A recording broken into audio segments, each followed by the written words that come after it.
This is one of those procedures every refrigeration tech needs to have in their toolkit. Sealed systems with no service ports are common, and knowing how to handle them correctly, from access all the way through return to service, is what separates a confident tech from a guessing one.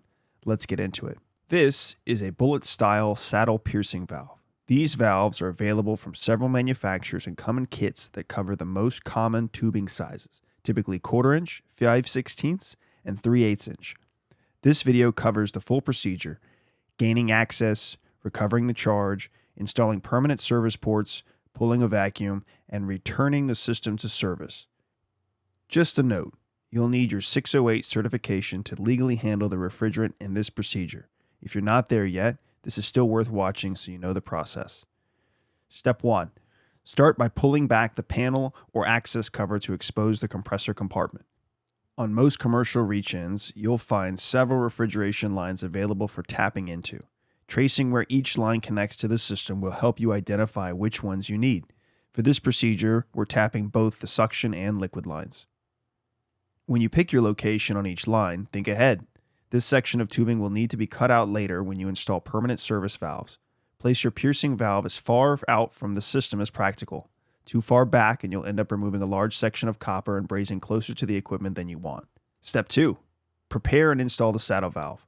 Most saddle-style piercing valves come in 2 halves that clamp around the tubing. Before you install, confirm you have the right size for your line. Using an undersized valve on the larger tube will give you a bad seal. Open the valve body and seat it around the line. Make sure the rubber gasket is seated properly. That's your seal. Before you clamp down, take a look at the copper surface. If you see any corrosion or contamination, give it a light sanding to clean it up. A better surface means a better seal. If the copper is still rough and pitted around after sanding, coat both sides of the gasket with a light film of nylon before you seat it. That added barrier fills in the surface irregularities and reduces your chances of a weeping seal. Once it's positioned, hand tighten the bolts to hold it in place before you snug it down.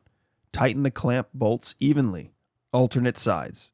Don't just run one down all the way first. You want even compression on that gasket. When it's snug, you're ready to pierce. Step 3. Pierce the line. The piercing pin is built into the valve. Once your body is clamped down, thread the piercing handle in. You'll feel it seat against the tubing. Turn it clockwise until it stops. The needle punches through the copper wall and you'll now have access to the system. Don't back the needle out after piercing. Leave it seated until you connect your hose. Once your hose is on, back the needle out to open the port and allow flow. Step 4. Leak check the valve. Before you do anything else, leak check that valve. Bubble solution works fine for this step. You're just confirming the saddle seal is holding and you don't have the refrigerant escaping around the clamp. If you see bubbling around the body, try snugging the clamp bolts down a little further before anything else. An important note: do not remove the valve at this point. The needle has already pierced the copper wall. Pulling that valve off now means that you will have an open hole in the line and the charge will escape. If tightening doesn't stop the leak, your next step is recovery, not removal. Get the charge out first, then you can address the valve. Step 5. Connect for recovery. With both valves installed and leak checked, connect your manifold hoses. High side on the liquid line valve, low side on the suction line valve. Run your center hose to the recovery machine inlet. Set your recovery cylinder on the scale so you can keep track of how much refrigerant comes out. Get your recovery machine powered up and ready. Step 6. Recover the charge. Start your recovery machine and open your manifold valves. 2 things will speed up recovery on a small system like this: pulling from both sides, the suction and liquid simultaneously, and also adding heat to the evaporator. A heat gun or a warm water on the evaporator coil keeps the refrigerant moving towards your cylinder.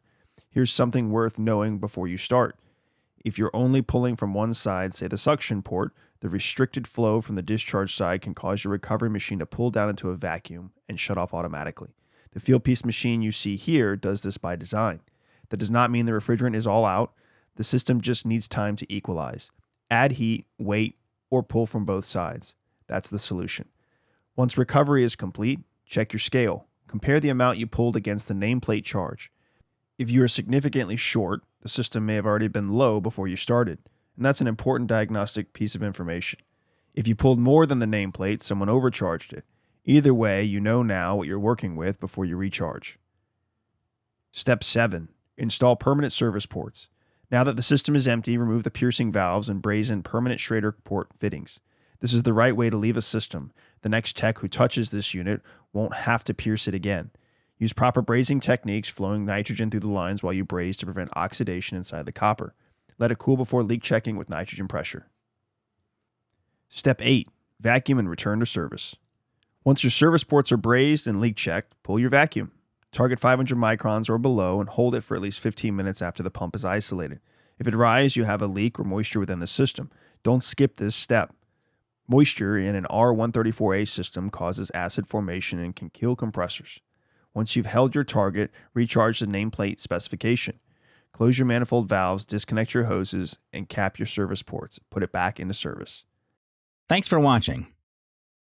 If you're willing, give this video a thumbs up and drop us a comment. Don't forget to hit that bell icon to stay updated with all of our future videos. And as a quick reminder, HVAC School isn't just a YouTube channel. Dive deeper with us at our main website, hvacrschool.com. Curious for more knowledge on the go? We've got you covered. Tune into the HVAC School podcast, available on all your favorite podcast apps. And while you're at it, join our thriving Facebook group. Also, don't miss out on our free mobile applications available for both iPhone and Android. We're all about community.